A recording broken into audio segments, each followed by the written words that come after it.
Hey friends, Tony G here, your mortgage planner. Today I want to break down the FHA loan program in detail and show you how it stacks up against a conventional loan. So if you're thinking about buying a home, this could be the difference between you getting into a home now or waiting several years. So FHA stands for Federal Housing Administration. It's not a lender, it's actually an insurance program. FHA doesn't lend the money, but it insures the loan, which allows lenders to take on more risk and extend credit to buyers who might not fit the typical conventional guidelines. So here's kind of a comparison. All right, down payment flexibility. That is huge with the FHA. It really only requires 3.5% down if you have a 580 FICO or higher. If you have a credit score between 580 and 600, you still may be able to do something if you have 10% or more to put down. Conventional loans, well, they typically require 5% down minimums and sometimes 3% if you're a first-time home buyer. Each one of these have stricter rules and guidelines. Credit score requirements. FHA is typically more forgiving to buyers when scores are in the low 600s. Even high 500s may qualify. Conventional loans tend to need scores, often 680 plus for good pricing, and really need 760 to 740 plus to get the premium pricing. FHA allows DTIs of 50% or higher for strong compensating factors. Conventional loan typically caps out about 45% unless there are exceptional circumstances. This makes the FHA a lifeline for buyers with student loans, auto payments, or other debts. Let's talk mortgage insurance. FHA has two types of mortgage insurance.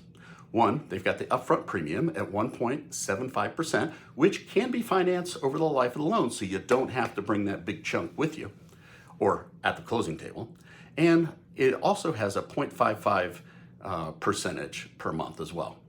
Now, if you put over 10% down, you may actually be able to have the MI drop off after the 11th year. Conventional, on the other hand, it can only be removed after you've hit 20% equity and you've been in the loan for 2 years. FHA sets particular county loan limits, and conventional loan limits are across the board. FHA could cap you on certain purchase prices. Conventional loans follow the conforming loan limit set by Fannie Mae and Freddie Mac, which is typically higher. Property standards. This is where it differentiates. FHA requires the property meet stricter health and safety guidelines. The home must be livable and working systems, no peeling lead plate, and safe electrical systems. Conventionals is strict, but it can also be done as a as-is property. Assumability. One overlooked feature of FHA loans is assumable. This means that at today's rate, you lock in, you go to sell your house, and a buyer could actually assume your loan if it makes sense for them. It typically can make your house a lot more attractive when you're trying to sell. Conventional loans are generally not assumable. All right, so FHA versus conventional. FHA has lower credit score requirements, higher debt to income ratios, smaller down payments, and buyers that need gift funds or seller help with closing costs, that's more attractive there. This is when a conventional may be better. Higher credit score buyers with larger down payments. Buyers who want the option to drop PMI sooner than later. Higher priced homes that exceed the FHA loan limits, that's another reason. Properties that may not meet the FHA condition standards. So bottom line, FHA is not just a first-time home buyer loan.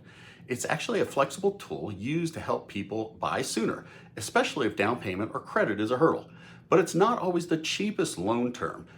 My role in this is to help you put a side-by-side analysis together to make sure that we're building the most efficient loan program for you.